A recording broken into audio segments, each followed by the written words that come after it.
We outside with a thing. We outside with a clip. Fuck, bang. We outside with a gang. We outside with a clip. Fuck, bang. Alright, back outside. Who am I outside with? Lawrence Dixon. Law Dixon. Lawrence Dixon, Law Dixon. Yes, Welcome to the platform, man. appreciate it, man. Thank you for having me. Today I got this gentleman here with me. We gonna pretty much explain why he's here. But before we get into that, my first question I like to pop this thing off with, man, is how is your mental health? Mental health is all right, man. It's been a little stressful, I can't lie. A little different for me, but stay on a positive note, man. Stay on a positive note. For the people out there that mental health ain't where it need to be, you know some pointers on how you keep your mental health on the up and up. I stay prayed up, man. The spirit realm is real. You know, it's negative and positive out here in this world, so I'm tapped in with my positive, man. Tapped in with my spiritual, man. Let the people know where you come from, bro. All right. Originally from Chicago. Been back and forth all my life, summer vacations and everything. Working outside of a franchise called This Is It, back in McDonough in the Atlanta area with my uncle, Greg. But my father remarried his widow, Mama Gina. My bonus mom, retired Air Force. So that brought me to Warner Robins. And I have 2 sons and a bonus son. And, just family man. Yeah, man, that base bring a lot of people here. Right. You know what I'm saying? So it most different bring a lot of people here, man. For the people that don't know about Warner Robins, Georgia, like how has your experience been since you've been here? It's been positive. I love Warner Robins. I love the area. I love the weather. I don't really have problems here, man. I enjoy myself. That's what's up, man. That's what's up. Now, an incident happened. We're going to get right into it. People like, let's get into it. Now, incident happened to where, and correct me if I'm wrong, you was doing an Uber job or a Lyft job. Yeah, Uber job, and you was taking a client to their destination, right? And you got pulled over on Watson Boulevard, which is like the biggest street that we have. Right. Run us through that day, man. Pull down there in establishment. Pull down there. I mean, for what? The reason for the stop, notice when you came up to the red light, you had your phone in your hand. You got your license? I didn't have my phone in my hand. I got a camera in my Okay, you got phone your there. license. Did you see the guy I standing did up? not have my phone in my hand. Okay. That's why you gotta have a camera. Cause they be lying. Yeah, so probably was outside for a few hours, not many rides, trying to really start my day a little bit late. So I had picked up a gentleman and he was maybe going not even that far, a few blocks. I picked him up further down on Watson, was going a little ways. And before we got there, we got to that light on Watson and Houston. We was the first at that red light. So we were already observing the Operation Thunder outside. We saw officers on 4 corners, vests on, walkie-talkies. I already knew what was going on. You know, they radioing to their partners, let them know what cars to pull over, and they were pulling over many cars. So the gentleman was already pointing out, we was conversating about it, and I'm feeling like, hey, I'm in compliance. I have nothing to worry about. We had a red light, it's no way I'm speeding. I'm out here doing my job. They worried about people that probably don't have insurance, license, or whatever enforcements that are being broken that they're there for. The light turned green, proceeded to go straight. And before we got towards that hill where the medical unit is, I was already pulled over. So I only went a couple feet, pulled over. He directed me to go to a parking place, did that. And he approached the vehicle and said he observed me on my cell phone. Now I have a cell phone mount that I use with GPS to get from point A to point B. There's no way I'm on my phone when I'm actually working because I got to see where I'm going. I'm not from the area, you know what I'm saying? Sense of direction is not even that strong. I got to use my GPS to rely on that with my life, basically. So I just informed him, to give him an out, basically. Like, before you even go any further, I have a dash cam, and you obviously see my phone on the phone mount, and he's pretty much interrupting me. And I repeated, I have a dash cam, my phone's on the phone mount, and he replied something about, did you see the officer on the side of the road? And I said, man, I ain't have my phone in my hand. Right. I already had my license in my hand. You know, it's not a big deal. I work hard for license, insurance, being in compliance. I don't mind showing it off. Here you go. You know what I'm saying? You can take that. So he took it, ran. And I'm like, he gonna run my name just to make sure I got my stuff together. And then he's gonna send me on my way. But instead, he came back with the ticket in hand and said, you know, I'm giving you a ticket. And I was like, come on. But yeah. Right. So at that moment when he said, well, you asked him, do I have to sign this ticket? Yeah. So he said no. I mean, if you don't, you'll go to jail. Yeah, he said yes at first, and I think I repeated the question because it's on camera. If you is lying, like, I believe you're lying. I know you lying right now about my cell phone. What do I got to do? Do I got to sign this? You can sign it. Do I have to sign this? Yes, sir. You have to go to the jail. Actually, can you leave it together for me? At least I have it on camera that you telling me, because I really don't know. Laws change from state to state. I don't have run-ins with the police, so I don't know what the laws is in Georgia. So I just wanted to make sure, like, hey, is this something I have to do? And he informed me, if not, you go to jail. You know, so I scribbled on there, gave it back to him. Right.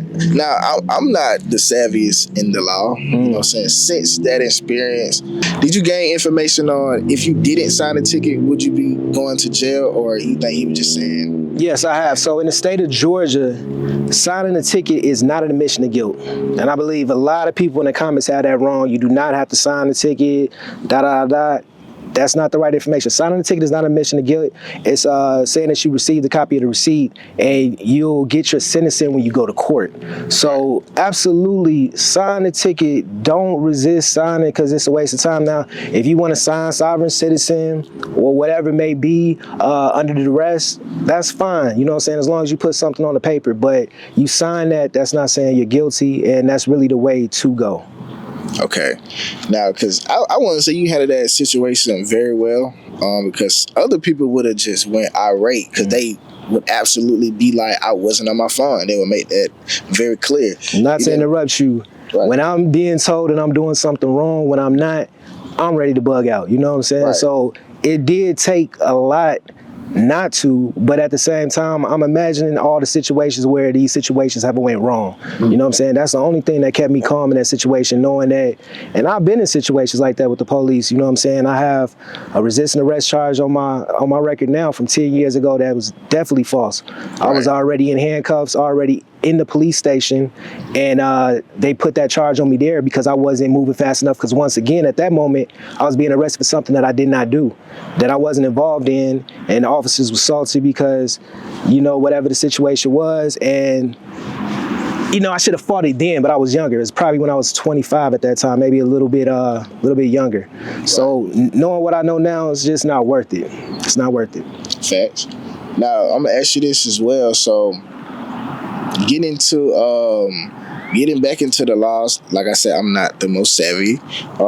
Now, do you know what Operation Thunder Task Force means? Yes. To me, it's a reason, an excuse to pull over anybody that they want. But they're looking for seatbelt infractions, speeding, drinking and drug drivers, cell phone use. In the middle of the day? Whatever time they doing it. They was out, what was that? In the evening time. In the evening time? Okay, yeah. that makes sense. Yeah, whatever time. Drivers, middle of the day, it's crazy. Yeah, especially at that time. That was a little early. Right. Now, do you think, with that being said, you know, they always say, oh, they trying to reach a quota, they trying to reach a quota.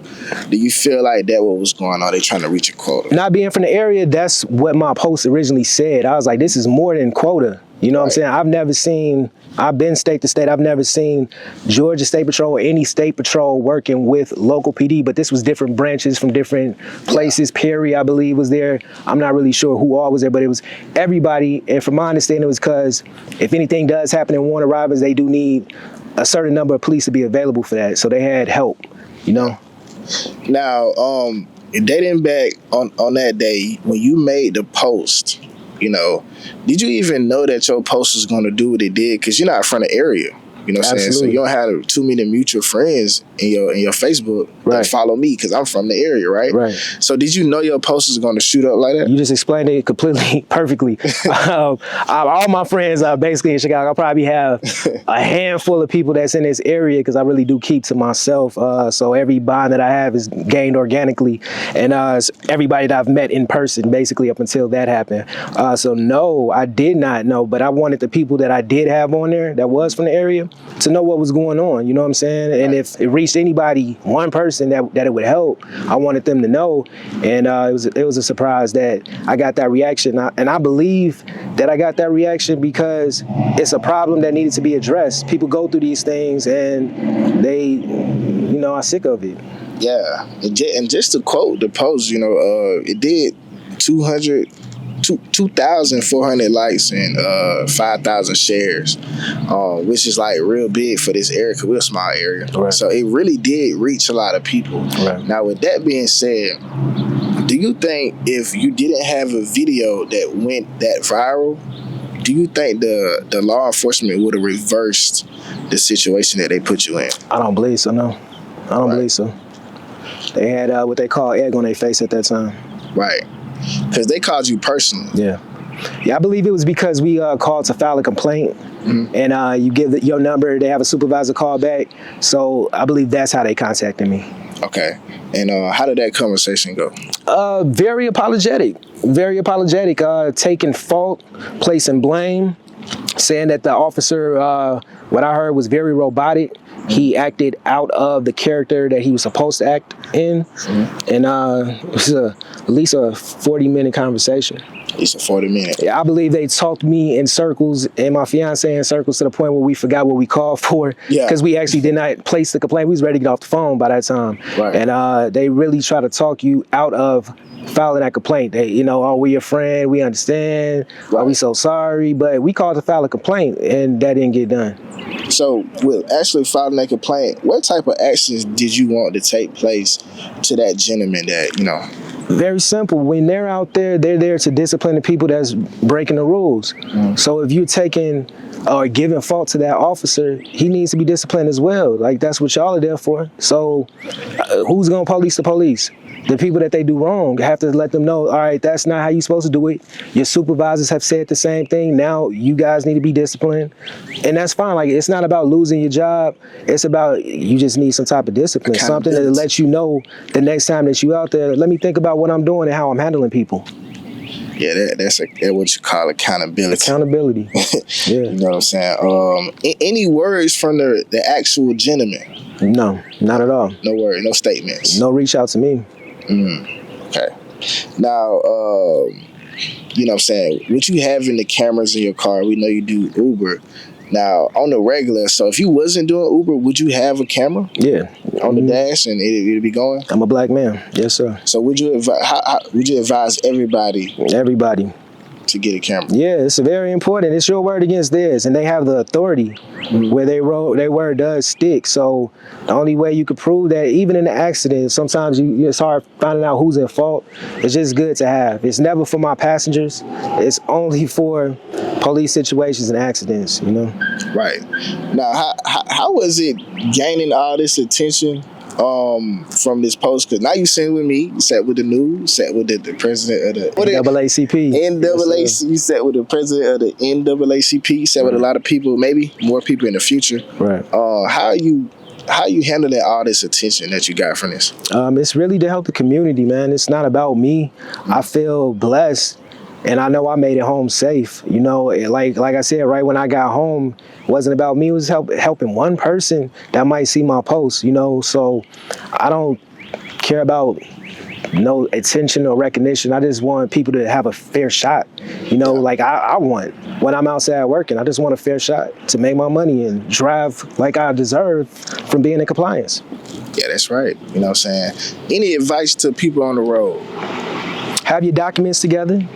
Do not drive without your license, and your insurance technology has changed. This is not the old days. They have cameras on their cars now where they can see you when you just drive by and tell if you got your stuff in order. So, like, don't take that chance. Try not to argue with the police. Make sure you stay focused, because they will trick you off these streets. You know what I'm saying? And gaslight you into reacting in a way that gives them maybe a right to do the things that you don't want done to you.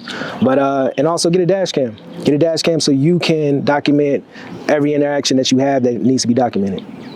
Now, to be clear, this dash cam works automatically and it records while you're driving, or is something that you manually have to turn on and off? Nope, I don't have to turn it on and off. It's 3-minute intervals, and it picked everything up just like it was supposed to.